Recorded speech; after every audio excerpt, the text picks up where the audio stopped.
बात होगी बिहार में बीजेपी की बढ़ती परेशानी की। पेपर लीक पर बीजेपी सरकार पर भड़के राहुल गांधी की। देखेंगे कैसे योगी के मंत्री ने बीजेपी के सामने खड़ी कर दी चुनौती। सुप्रीम कोर्ट ने क्यों ईडी को लगाई फटकार। जानेंगे भोजशाला विवाद पर सुप्रीम कोर्ट के फैसले को। और बुलेटिन के आखिर में देखेंगे जाने माने कार्टूनिस्ट इरफान की किस खबर पर पड़ी तिरछी नजर। लेकिन दिन भर की तमाम बड़ी खबरों से पहले एक नजर आज की सुर्खियों पर। Mansoor Khan AM auto sales निकट विवेकानंद स्कूल पलिया रोड भीरा खीरी की तरफ से ग्राम प्रधान सचिव अधिकारियों कर्मचारियों एवं समस्त ग्रामवासियों क्षेत्रवासियों देशवासियों को नव वर्ष व गणतंत्र दिवस की हार्दिक शुभकामनाएं। जय हिंद साथियों, AM ऑटो सेल्स भीरा की तरफ से आप सभी क्षेत्रवासियों और देशवासियों को गणतंत्र दिवस और नव वर्ष की हार्दिक शुभकामनाएं। आपसे निवेदन है कि आप एक बार सेवा का मौका अवश्य दें। आप हमारी एजेंसी पलिया रोड भीरा खीरी में आकर हमारी सेवाओं का लाभ उठाएं। धन्यवाद। यूपी कांग्रेस का बड़ा ऐलान। 18 जनवरी से पार्टी निकालेगी किसान मजदूर सम्मान और न्याय यात्रा। प्रदेश अध्यक्ष अजय राय की अध्यक्षता में लिया गया फैसला। कांग्रेस ने जीएसटी पर फिर मोदी सरकार को घेरा। कहा पॉपकॉर्न पर टैक्स की जगह अर्थव्यवस्था पर ध्यान दे सरकार। सिडनी टेस्ट के पहले दिन भारत 185 पर ऑल आउट। स्टैम्प्स तक ऑस्ट्रेलिया ने 1 विकेट पर बनाए 9 रन। शेयर बाजार में गिरावट। 720 अंकों की गिरावट के साथ 79,223 पर बंद हुआ सेंसेक्स। तो 183 अंकों की गिरावट के साथ 24,004 पर बंद हुआ निफ्टी। जय प्रकाश मिश्रा मुख्य बीमा सलाहकार निकट post office main market Bhira Kheri की तरफ से ग्राम प्रधान सचिव अधिकारियों कर्मचारियों एवं समस्त ग्रामवासियों क्षेत्रवासियों एवं देशवासियों को नव वर्ष गणतंत्र दिवस की हार्दिक शुभकामनाएं। LIC हर गरीब के लिए अच्छा है। इसमें पैसा और परिवार की सुरक्षा है। मुसीबत में जिस पर आस्था है LIC भी बचत का रास्ता है। हर पत्नी को बीमे का प्रीमियम ज्यादा लगता है और हर विधवा को बीमे के क्लेम कम लगती हैं। जो LIC का बीमा करा कर बैठे हैं हमारे दिल में, उनसे कहो मिलने की किस्त भी दे दिया करें कभी। LIC आपको अमीर नहीं बनाती है, लेकिन मुसीबत में आपके परिवार को आर्थिक मदद देती है। मैं जय प्रकाश मिश्रा, प्रमुख बीमा सलाहकार भीरा खीरी, सभी ग्रामवासियों और क्षेत्रवासियों को नव वर्ष की हार्दिक शुभकामनाएं देना चाहता हूं और ये बताना चाहता हूं कि आपके भीरा में स्थित LIC ऑफिस में सभी प्रकार के प्रीमियम जमा करने की सुविधा, सभी प्रकार की गाड़ियों का वाहनों को बीमा की सुविधा ऑनलाइन ऑफलाइन दोनों तरीके से उपलब्ध है। अगर किसी क्षेत्रवासी को बीमा से संबंधित किसी प्रकार की आवश्यकता या प्रॉब्लम या समस्या हो तो कृपया हमसे संपर्क करें और हमें आपकी सेवा करके बहुत ही अपार हर्ष का अनुभव होगा, खुशी मिलेगी। जय हिंद, जय भारत, भारत माता की जय। ये तो थी सुर्खियां। अब बात आज की सबसे बड़ी खबर की। नीतीश कुमार पलटी मारेंगे, इस पर बिहार में चर्चाएं तेज हो गई हैं। तो दूसरी तरफ छात्रों का आंदोलन भी तेज हो चुका है, जिसके चलते बिहार की सियासत काफी गरमाई हुई है। इन सब के बीच बीजेपी की मुश्किल जरूर बढ़ती हुई दिखाई दे रही है, क्योंकि विपक्ष के निशाने पर अब बीजेपी आ गई है। बिहार में मची इसी हलचल पर देखिए हमारी एक खास रिपोर्ट। बिहार की सियासत में इस समय सबसे ज्यादा चर्चा नीतीश कुमार की है। कहा जा रहा है कि 14 जनवरी के बाद वो कभी भी पलटी मार सकते हैं। इस तरह की खबरों को जोर उनकी चुप्पी से भी मिल रहा है। बात बात पर सफाई देने वाले नीतीश अब मौन नहीं तोड़ रहे हैं। इन सबके बीच राजभवन से आई एक तस्वीर ने भी सभी का ध्यान खींच लिया है।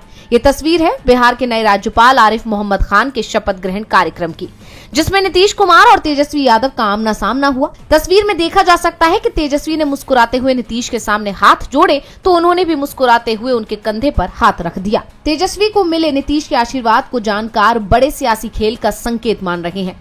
इस तस्वीर ने बीजेपी खेमे में खलबली मचा दी है। जानकारों का कहना है कि इंडिया गठबंधन ने पूरी तैयारी कर ली है। ऐसा इसलिए भी कहा जा रहा है क्योंकि राहुल गांधी ने भी अपने पटना दौरे की तारीख में बदलाव कर दिया है। अब वो 18 जनवरी को पटना आ रहे हैं, जबकि पहले वो फरवरी में आने वाले थे। इसके बाद से कहा जा रहा है कि बिहार में कुछ बड़ा होने वाला है। लेकिन बिहार में इसके साथ ही BPSC का मुद्दा भी जोरों से गरमाया हुआ है। छात्रों का गुस्सा बढ़ता जा रहा है क्योंकि सरकार उनकी मांग नहीं सुन रही है और इसी को लेकर छात्रों ने CM आवास के घेराव की रणनीति भी बनाई थी। हालांकि पुलिस ने उन्हें रोक लिया। अब 6 जनवरी को आगे की रणनीति बनेगी। वहीं महागठबंधन छात्र संगठन ने मांग पूरी नहीं होने पर 6 जनवरी को पूरे राज्य में विरोध प्रदर्शन का ऐलान किया है। राजद नेता और विपक्ष के लीडर तेजस्वी यादव ने भी छात्रों को समर्थन दिया था। यानी ये कहा जा सकता है कि इस समय बिहार की सियासत गरमाई हुई है। बहुत सारे मुद्दे एक साथ उठ रहे हैं, लेकिन देखना होगा कि अब कौन सा मुद्दा सबसे पहले ठंडा होता है। बिहार में नीतीश बीजेपी के साथ खेल कर सकते हैं, जिससे बीजेपी टेंशन में है। तो टेंशन एमपी में भी बीजेपी की बढ़ती दिखाई दे रही है।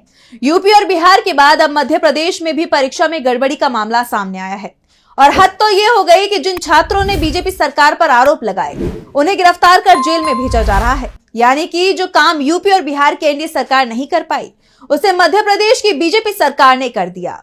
और अब इस मामले में राहुल गांधी की भी एंट्री हो गई है। देखिए रिपोर्ट। डॉक्टर बच्चू सिंह जिला पंचायत सदस्य मेन मार्केट नगर पंचायत भीरा खीरी की तरफ से ग्राम प्रधान सचिव अधिकारियों कर्मचारियों एवं समस्त ग्राम वासियों क्षेत्रवासियों देशवासियों को नव वर्ष व गणतंत्र दिवस की हार्दिक शुभकामनाएं। मैं डॉक्टर बच्चू सिंह सदस्य जिला पंचायत लखीमपुर खीरी नववर्ष की समस्त जनता को समस्त नौजवानों को अधिकारियों को कर्मचारियों को सबको मेरी तरफ से बहुत बहुत नववर्ष की हार्दिक शुभकामनाएं। साथ ही जो उम्रदराज लोग हैं बच्चे हैं उनको सभी लोग ठंड से बचाने का प्रयास करें। लोकसभा में नेता प्रतिपक्ष राहुल गांधी ने बीजेपी पर गंभीर आरोप लगाए हैं। उन्होंने बीजेपी को देश के युवाओं के भविष्य से खिलवाड़ करने और उनके अधिकारों का उल्लंघन करने का दोषी ठहराया है। राहुल गांधी ने अपने एक्स अकाउंट पर एमपी कांग्रेस के एक पोस्ट को शेयर करते हुए लिखा, भाजपा भारत के युवाओं का बिल्कुल एकलव्य जैसा अंगूठा काट रही है, उनका भविष्य मिटा रही है। सरकारी भर्ती में विफलता बड़ा अन्याय है। पहले तो भर्ती नहीं निकलती, भर्ती निकल जाए तो एग्जाम समय पर नहीं होते, एग्जाम हो तो पेपर लीक करवा दिए जाते हैं, और जब युवा न्याय मांगते हैं तब उनकी आवाज को बेरहमी से दबा दिया जाता है। हाल ही में यूपी और बिहार की घटनाओं के बाद अब मध्य प्रदेश में एमपीपीएससी में हुई गड़बड़ी का विरोध कर रहे 2 छात्रों को जेल में डाल दिया गया है। वो भी तब जब मुख्यमंत्री ने खुद छात्रों से मुलाकात कर उनकी मांगों पर विचार करने का आश्वासन दिया था। बीजेपी की सरकार ने छात्रों के भरोसे को तोड़ा है और लोकतांत्रिक प्रणाली का गला दबाया जा रहा है। छात्रों के अधिकार की लड़ाई में हम उनके साथ हैं।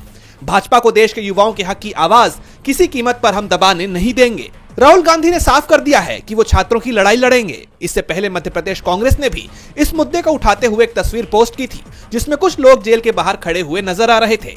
कांग्रेस ने आरोप लगाया कि एमपीपीएससी में हुई अनियमितताओं के खिलाफ लोकतांत्रिक तरीके से प्रदर्शन कर रहे छात्रों को झूठे आरोपों में फंसाया गया है। एमपी कांग्रेस की तरफ से एक्स पर पोस्ट करते हुए लिखा गया, अराजकता और अन्याय मोहन सरकार की कार्यशैली के मुख्य अंग हैं। बाबा साहेब के संविधान और लोकतंत्र से इन्हें सख्त नफरत है। एमपीपीएससी के अनियमितताओं और अपनी मांगों को लेकर लोकतांत्रिक तरीके से आंदोलन कर रहे छात्र राधे जाट और रंजीत को जेल भेजना मोहन सरकार के अन्याय की पराकाष्ठा है। मोहन सरकार इन पर लादे गए झूठे प्रकरण तुरंत वापस ले। राहुल ने साफ कर दिया है कि युवाओं की लड़ाई कांग्रेस लड़ेगी, जिससे बीजेपी मुश्किल में नजर आ रही है। तो मुश्किलें बीजेपी के अपने सहयोगी भी बढ़ाते दिखाई दे रहे हैं। यूपी की सियासत काफी गरमाई हुई है। विपक्ष तो पहले से ही बीजेपी पर हमलावर है, और अब एनडीए के सहयोगी दल अपना दल एस ने बीजेपी के खिलाफ मोर्चा खोल दिया है। योगी सरकार में मंत्री आशीष पटेल अपनी ही सरकार के अधिकारियों पर हमलावर हैं, और अब उन्होंने चुनौती दे दी है। तो क्या कुछ कहा उन्होंने, जानने के लिए देखिए रिपोर्ट। यूपी में योगी सरकार की मुश्किलें लगातार बढ़ती दिखाई दे रही हैं। योगी सरकार में मंत्री आशीष पटेल अपनी ही सरकार के खिलाफ कड़े रुख अपनाते दिखाई दे रहे हैं। उन्होंने अपनी सरकार के अधिकारियों पर हमला बोला है। उन्होंने कहा कि मैं थप्पड़ खाकर चुप रहने वालों में से नहीं हूँ, मैं ईंट का जवाब पत्थर से देने वाला हूँ। आशीष पटेल पर तकनीकी शिक्षा विभाग में लेक्चरर्स के प्रमोशन में अनियमितता का आरोप लगा है। इसको लेकर आशीष पटेल ने कहा कि मेरी और मेरी पत्नी की संपत्ति की जांच करवा लें। एक धरना मास्टर है, सिर्फ प्रोजेक्ट किया जाता है और धरने पर बैठा दिया जाता है। एसटीएफ के किस अधिकारी ने 2 लोगों को धरने पर बैठाने के लिए भेजा है, पता कर लें।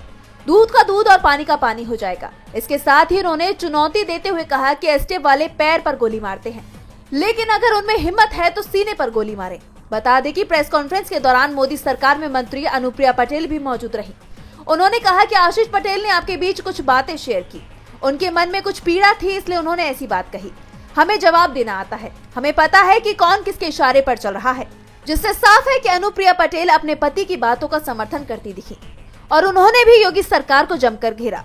ऐसे में एनडीए के सहयोगी अपना दल एस ने बीजेपी के सामने बड़ी चुनौती खड़ी कर दी है। योगी के अपने मंत्री बीजेपी के सामने चुनौती खड़ी करते दिख रहे हैं, तो जांच एजेंसी ईडी को एक बार फिर सुप्रीम कोर्ट से फटकार लगी है। ईडी ने एक मामले में पूर्व कांग्रेस विधायक से लगातार 15 घंटे की पूछताछ की थी, जिसे लेकर सुप्रीम कोर्ट ने सवाल खड़े कर दिए हैं। कोर्ट ने इतनी लंबी पूछताछ को ज्यादती करार दिया है। तो क्या कुछ कहा कोर्ट ने, जानने के लिए देखिए रिपोर्ट। सुप्रीम कोर्ट ने एक बार फिर जांच एजेंसी ईडी को फटकार लगाई है। कोर्ट ने ईडी की उस कार्यवाही पर सवाल उठाए हैं जिसमें हरियाणा के पूर्व कांग्रेस विधायक सुरेंद्र पवार से लगातार 15 घंटे तक पूछताछ की थी। कोर्ट ने इसे मानवाधिकार अधिकारों का हनन बताते हुए कहा है कि ऐसा व्यवहार बिल्कुल भी स्वीकार्य नहीं है।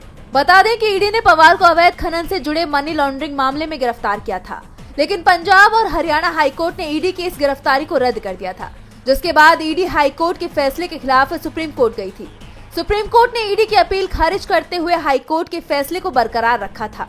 सुप्रीम कोर्ट में इस सुनवाई के दौरान जस्टिस अभय एस ओका और ऑक्सटाइन जॉर्ज मसी की बेंच ने ईडी की कार्यप्रणाली पर गहरी चिंता जाहिर की। उन्होंने कहा कि एजेंसी किसी व्यक्ति को बयान देने के लिए मजबूर कर रही थी। ये एक चौंकाने वाली बात है।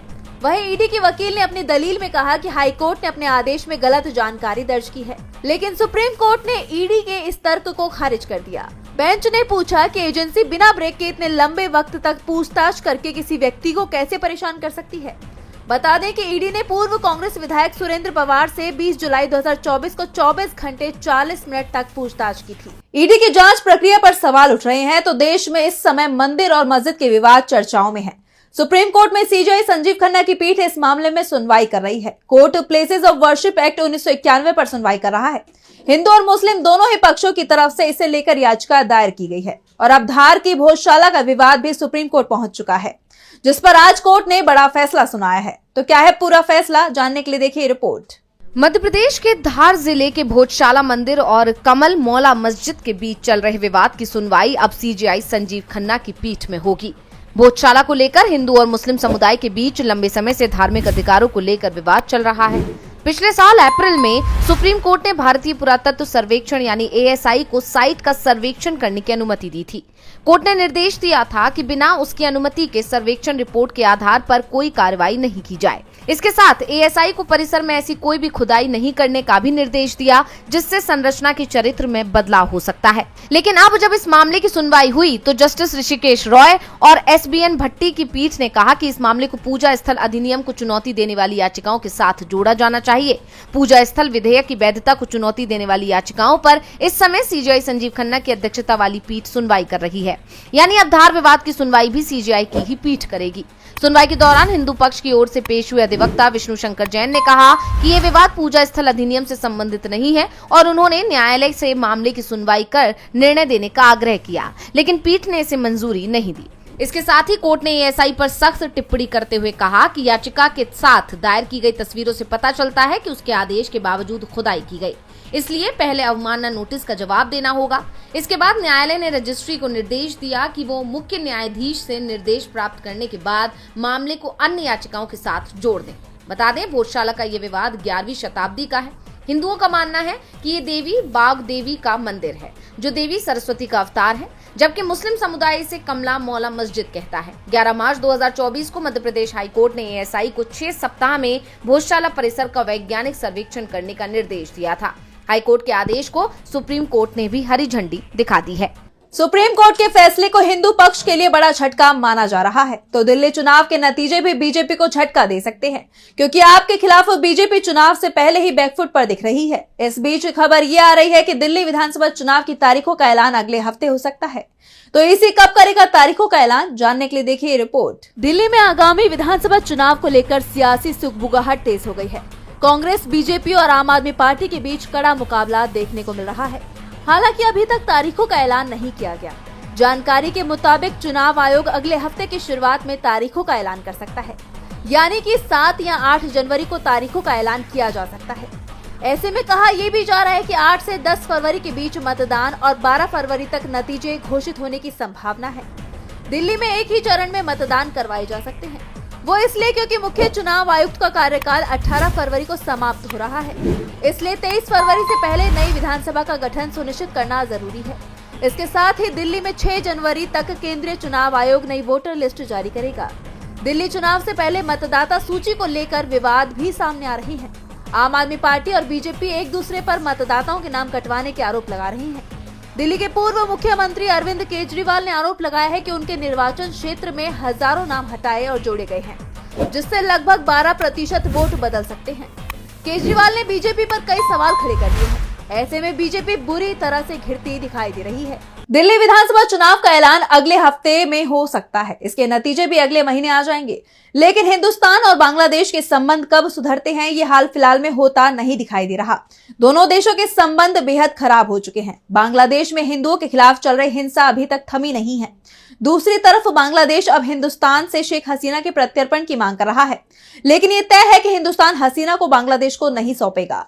देखिए रिपोर्ट। भारत और बांग्लादेश के बीच रिश्ते तेजी से खराब हुए हैं। एक तरफ बांग्लादेश में अल्पसंख्यकों पर हमले लगातार हो रहे हैं, जिसे लेकर भारत बांग्लादेश पर सवाल उठा चुका है, तो दूसरी तरफ बांग्लादेश रिश्तों को बिगड़ने के पीछे शेख हसीना को जिम्मेदार मान रहा है, जो इस समय भारत की शरण में है। बांग्लादेश की पूर्व पीएम शेख हसीना के प्रत्यर्पण की मांग कर रहा है, जिसे लेकर भारत के विदेश मंत्रालय का बयान सामने आया है। विदेश मंत्रालय के प्रवक्ता रणधीर जायसवाल ने इस पर प्रतिक्रिया देते हुए कहा कि एक हफ्ते पहले मैंने इस बात की पुष्टि की थी कि हमें बांग्लादेशी अधिकारियों की ओर से शेख हसीना के संदर्भ में एक संदेश मिला था। इसके अलावा इस समय मुझे इस मुद्दे पर कुछ और बात जोड़ने की जरूरत नहीं है। बता दें कि बांग्लादेश में तख्तापलट के बाद से शेख हसीना ने हिंदुस्तान में शरण ले रखी है और इस तख्तापलट के बाद से दोनों देशों के बीच में संबंध लगातार खराब होते जा रहे हैं। इस बीच बांग्लादेश ने हाल ही में हिंदुस्तान से शेख हसीना के प्रत्यर्पण की मांग की थी। बता दें कि ये प्रत्यर्पण अनुरोध 23 दिसंबर को नई दिल्ली स्थित बांग्लादेश उच्चायोग ने विदेश मंत्रालय को एक वर्बल नोट के जरिए जारी किया था, जिसे लेकर हिंदुस्तान की तरफ से अब तक कोई जवाब नहीं आया था। लेकिन अब इस पर विदेश मंत्रालय ने आखिरकार चुप्पी तोड़ दी है। वहीं हिंदुस्तान ने शेख हसीना के प्रत्यर्पण की मांग को राजनीतिक बताया है। हिंदुस्तान सरकार की तरफ से दावा किया जा रहा है कि प्रत्यर्पण कोई साधारण प्रक्रिया नहीं है और ऐसा अनुरोध करने और प्राप्त करने वाले दोनों पक्षों की कुछ जिम्मेदारियां होती हैं। जिस व्यक्ति के प्रत्यर्पण का अनुरोध किया गया है उसके पास भी विकल्प होते हैं। उन विकल्पों का अभी तक इस्तेमाल नहीं किया गया है। बता दें कि 2013 की भारत बांग्लादेश प्रत्यर्पण संधि में ऐसे प्रावधान शामिल हैं जिनके तहत प्रत्यर्पण अनुरोध को ठुकराया जा सकता है। और बुलेटिन के आखिर में देखेंगे जाने माने कार्टूनिस्ट इरफान की किस खबर पर पड़ी तिरछी नजर।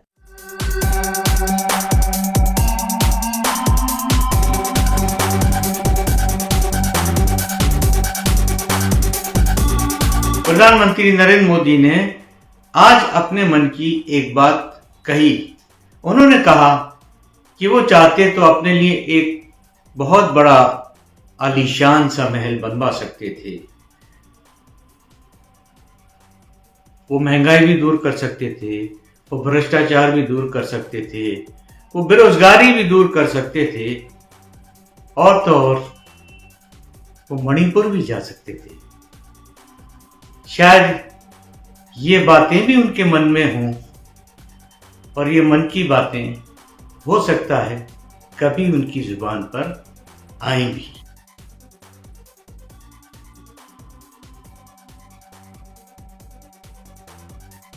आज सोशल मीडिया से लेकर आपके चलते फिरते जीवन में भी पत्रकारिता के बुरे दौर की चर्चा होती है, क्योंकि जिन लोगों पर सूचना देने की जिम्मेदारी है वो आपके लिए नहीं बल्कि कॉरपोरेट और सरकारों को फायदा पहुंचाने में लग गए हैं। विज्ञापन मॉडल को खारिज कर आप इस बीमारी को दूर कर सकते हैं और अपने नारे को बुलंद कीजिए।